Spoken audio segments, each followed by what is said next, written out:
አንድ መታወቅ ያለበት እውነተኛ ነገር ያንዴን ለምን ፌዴሬሽን ለምንድን ነው የዓለም መንግስታት ቁጭ ብለው ይህ ባይሆን ኖሮ ከኢትዮጵያ የተለየ ነገር ባይኖራት ኖሮ ኤርትራ ምን ስለሆነች ነው ፌዴሬሽን የሆነች? የተባበሩት መንግስታት ያን ያህል ብዙ ክርክር የተቀመጠበት ኤርትራ ኢሹ ላይ እንደ አጀንዳ ለምን እንደ ወለጋ ለምን እንደ ሐረርጌ እንደ አርሲ ለምን እንደ ሸዋ አልሆነች ነው ያልከለው? ኦጋዴን ራሱ እንደ ኦጋዴን ሁለተኛ ነገር ደግሞ አሁንስ ቢሆን መጨረሻ ላይ ለምን ሬፈረንደም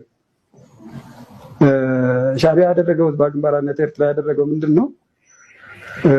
በቃ ኤርትራ በ30 ዓመት ትግሏ ነፃነቷን ተጎናጽፋለች፣ ከዛሬ ጀምሮ ኤርትራ የምትባል ሀገር ተፈጥራለች ብለው አላወጁም። ልባክ የኤርትራ ህዝብ ሬፈረንደም ይገባዋል። ምክንያቱም ብዙ ብዥታ አለ። ኢትዮጵያን አካላችን ናት ይላሉ።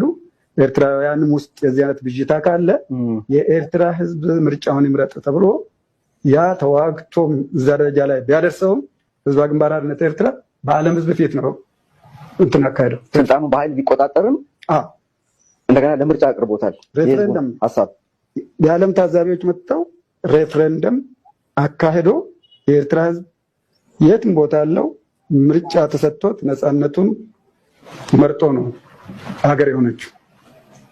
ስጦታ አይደለም፣ ስጦታ አይደለም። አንዳንዴ አሁን ምንድነው እዚህ ሀገር ውስጥ የሚባለው ኢህአዴግ ነው አሳልፈው የሰጣት ይላል። ኢህአዴግ ስጦታ አልሰጣትም ለኤርትራ። ሬፈረንደሙን ኢህአዴግ አይደለም የሰጣት። ሬፈረንደሙ እንዲካሄድ ዓለም ነው የተባበሩት መንግስታት ፊት ነው ታዛቢዎች ቁጭ ብለው እየተመለከቱ ነው ሬፈረንደሙ የተካሄደው። ድርጅቱ ደግሞ ህጋዊነት መልክ እንዲኖር በህጋዊ መንገድ አድሮ ውሎ እንዳይቆረቆር የኤርትራ ጉዳይ በመልክ ተፈጸመ የሚለው ነገር በዓለም ህዝብ ፊት እንዲከናወን አድርጎ በሬፈረንደም ኤርትራ ህዝቡ በህዝቡ ምርጫ መሰረት ነፃነቱን ስለመረጠ ህዝቡ ነፃ ሀገር ሆነች። አሁን የሆነ ካልኩሌሽን ሰራሁ። እሺ እኛ ማወቅ ከጀመር በንባብም የቅርቡን ነው የምነግርህ ከ1881 ዓ.ም እስከ አሁን እስካለን